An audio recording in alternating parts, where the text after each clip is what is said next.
Welcome to the Bulletproof Podcast. My name is Gary Clinton, or Gary Coach Clinton. This episode is going to be me reading my book, my number one best-selling book. It's going to be a couple of episodes broken down.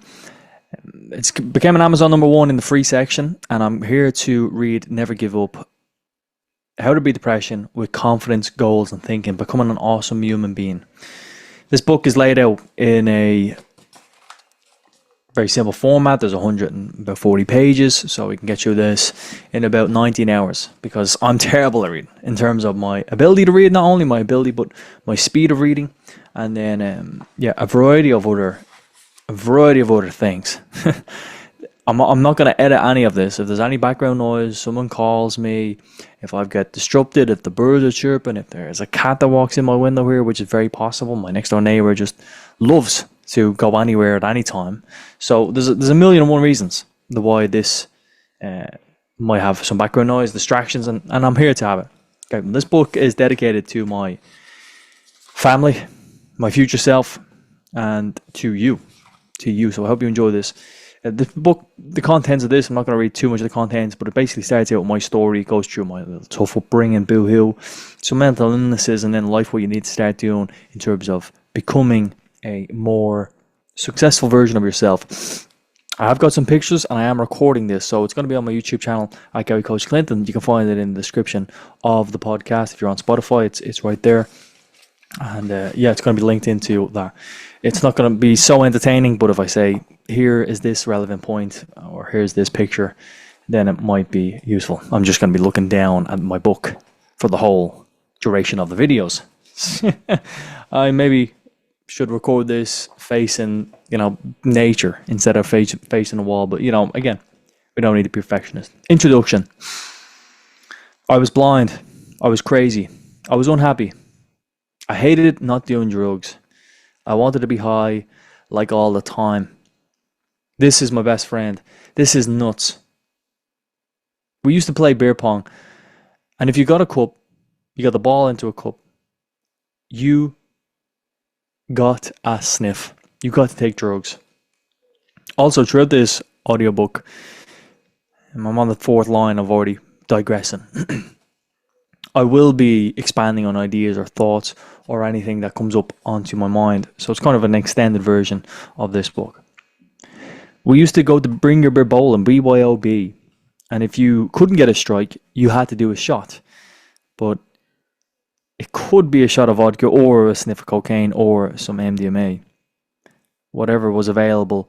Bowling, the kid's sport or pastime, has now turned into drugs. That was the old life. And this is the new life. How times have changed. I'm now on a mission to eradicate depression from people's life. Elon Musk is going to Mars. Gary Clinton's eradicating depression.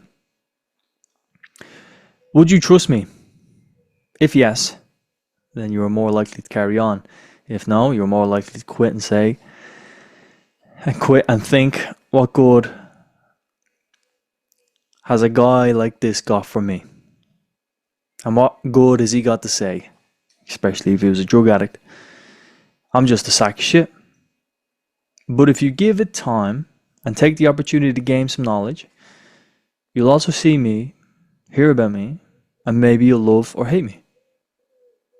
If you walk away now, you might hear about this book in the future and be like, damn, maybe I should have listened back then. It's easy to see how people fall into the drug trap. Being surrounded by people who do drugs, liking alcohol a lot, enjoying the weekends of work. Weekends off work. And having drug dealers on speed dial makes for an easy living. It's easy to see why people become depressed. I mean, look at what goes on in life. It's outrageous. You can be going about your life and then someone close to you passes away, like my dad did. One night, he was just gone. Poof. Being one of the last person, I was the last person he spoke to. In fact, now that I read this, my dad was the last person I spoke to. Well, the last person he spoke to. It's easy to see why alcohol, drugs, and depression, combined with a bad mindset, can push people over the edge. You know what's hard? Living. But you know what's awesome? Living. You know what's worth living? Life. This is from nothing to something. This is from chump to winner. This is Gary. In this book, you'll get insight into my story in the chapters 1 and 2, and where I explain how my life was horrible, it was hard, it was sad, and it was unbearable. From chapter 3 onwards, you learn about new capabilities, upgrading yourself to more resilient and bettering yourself. And from there on out, for yourself, for your family, and even for your friends. To my family and friends, don't be discouraged. And if I didn't mention you in this book, don't be down if don't be discouraged if I didn't mention this book, and don't be down if I did. It simply is what it is. I had to re-edit this book, in fact, as I'm flipping the page. I did have to re-edit this book because I did mention one or two people that didn't want to be in the book. Chapter 1, my life story. Let's get it going. It's always showtime. I'm going to share with you my story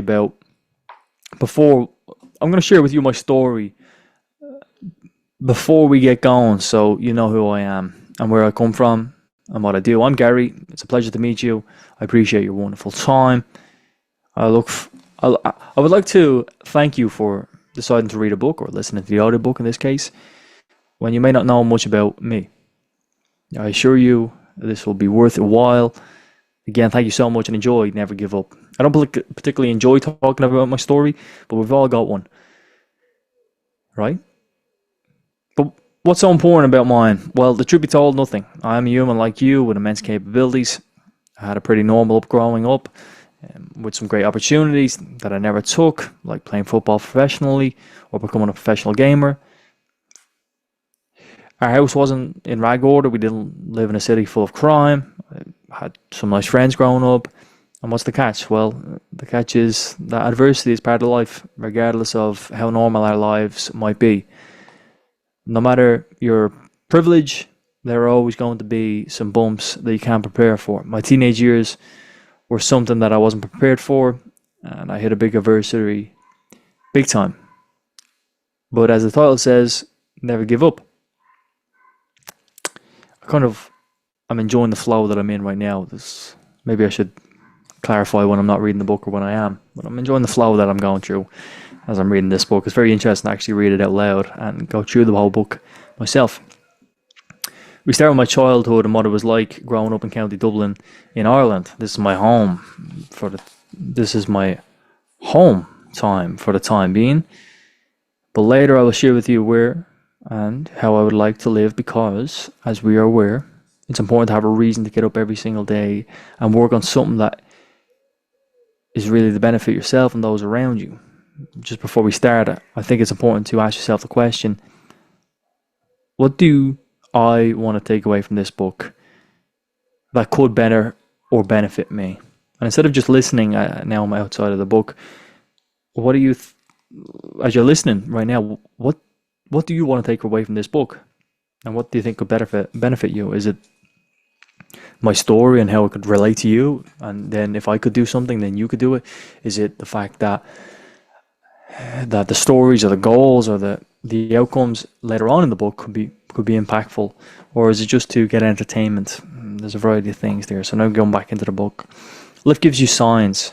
And if you don't have any idea of where you want to go or what you want, then it can be possible to miss those signs.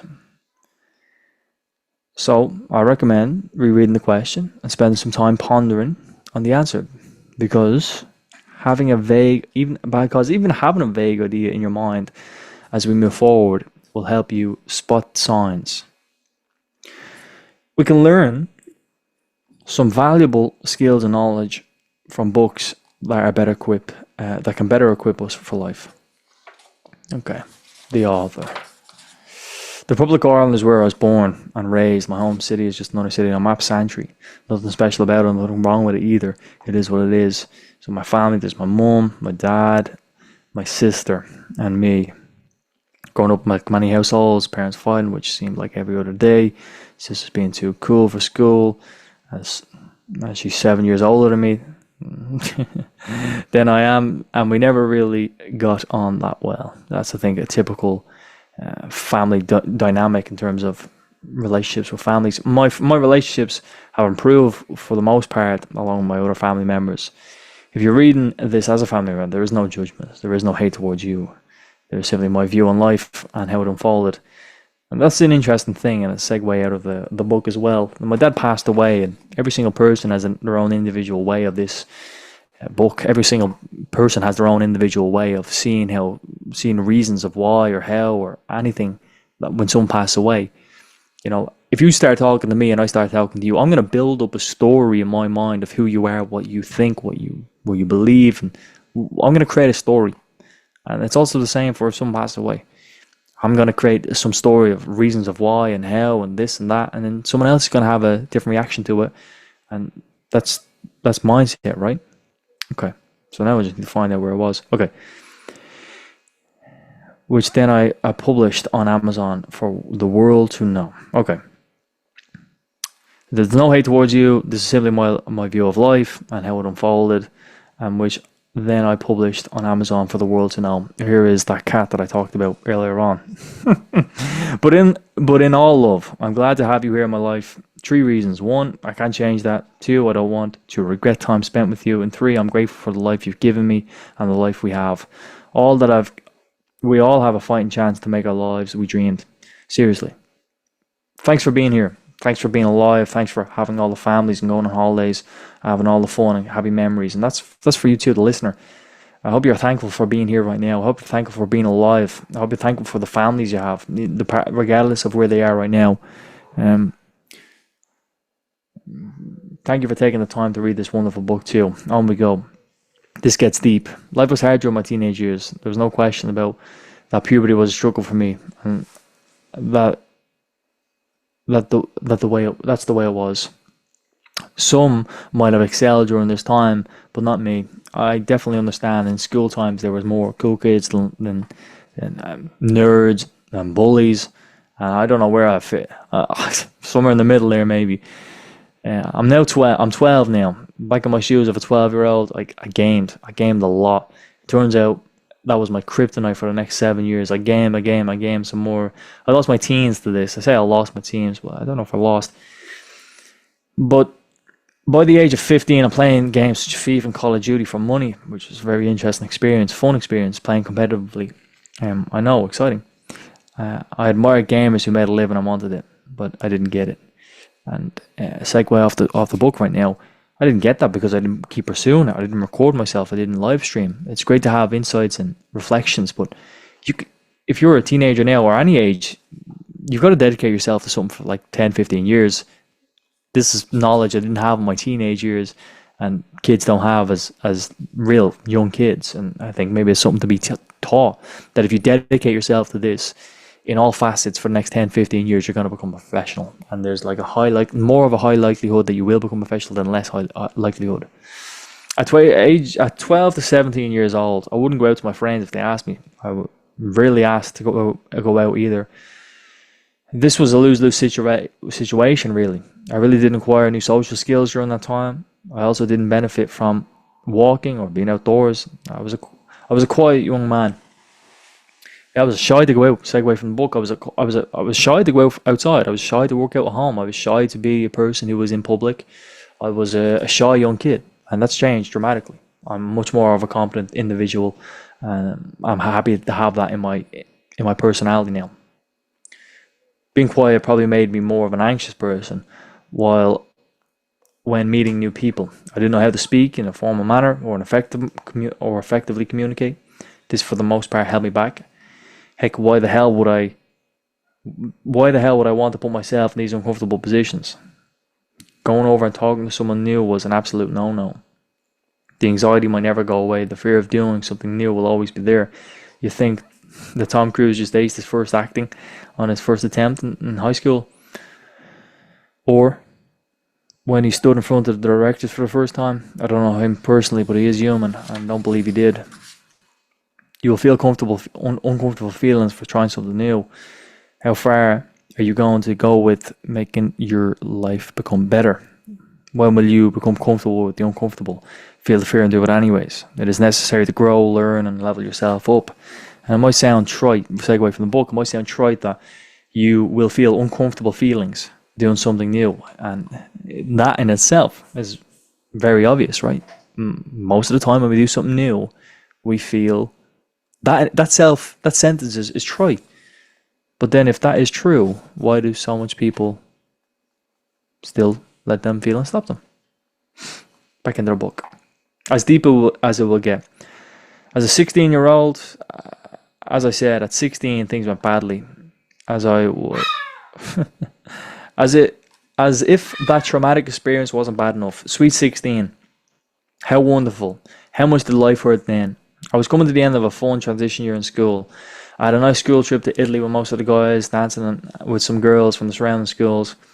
It was an enjoyable time, right? What could have went wrong? Well, that's a long list of what could have went wrong. School, a segue from the book, transition year was an amazing year in school. It's definitely a transformational year for my life.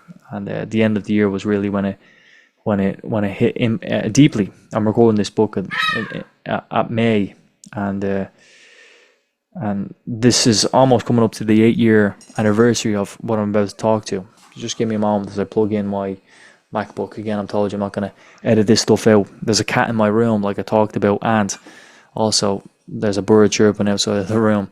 It's all going on. But we're going to continue on in a second.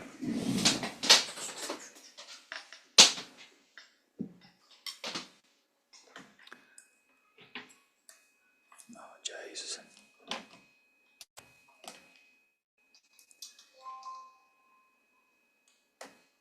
Okay, now we're just going to do some audio tests and we're back in business, ladies and gentlemen. Okay, here we go. What could go wrong? Well, that's a long list. The school year came to an end around May sometime, and I was happy because I had months of summer at the game. 3 months of summer in school. It's awesome in Ireland. I love this time. Spend the summers indoors playing Xbox, eating what I like, drinking as much soda as I like, staying up late as I'd like. Summer was really the best time as a school kid for me anyway. I know those A-grade students like to get ahead. May 22nd. That was a fun day. I had 2 good friends over with me playing video games. I was happy because we were watching the Premier League 2, the football Premier League. And we enjoyed that. We did that most weekends, in fact. They came over to my house and we gamed. Well, actually, after this story, they came a lot more. We had set up the gaming downstairs as my mom was away in Poland with work. And if you know about downstairs gaming, you know. What do I mean by that? Well, downstairs gaming is on the big TV. You know, as a teenager, you get the opportunity to go downstairs. That's the real deal. Okay, roughly around 6 p.m., my dad was headed out for the night. He waved to me and my friends. He waved me and my friends off as he went outside to get his taxi. My friends left at some stage. I continued the game throughout the night as usual. Time flies when you're having fun. Fuck that quote, by the way. Yeah, I don't like that quote. It was like roughly 2:30 in the morning, and I thought to myself, I'm going to leave the game and head upstairs. I turned off my console and heard the taxi arrive outside, and the lights beam, and maybe it was about 5 minutes, 10 minutes. I really don't know what happened in that timeline when I turned off my video game to the taxi arrive and my dad coming around home. So the lights beamed into the sitting room where I was, and it was my dad. Cool. He walked into the room intoxicated he walked into the room intoxicated in my eyes and asked questions like what, why. Unfortunately, these were the last words I ever heard from my dad, and this didn't make sense to me, and of course they still don't. And a lot of people want to know, I segue from the book, a lot of people want to get answers. It's like, how am I ever going to get an answer to that? I don't think you're ever going to get an answer from that. So May 23rd was the times were really changed. I was woken by my auntie Margaret at 8 a.m. She scared the life out of me within 10 seconds. She was in clear distress and something was definitely wrong. I felt threatened by this encounter for a couple of seconds. There was pure adrenaline pumping through me. I really didn't understand what was the situation was going on. She came into my room. She closed the door abruptly behind her. And it only got worse from there on. My auntie told me that my dad had died. I asked how. With one of my eyes barely open. I was confused. She replies that you know how. Of course, I didn't.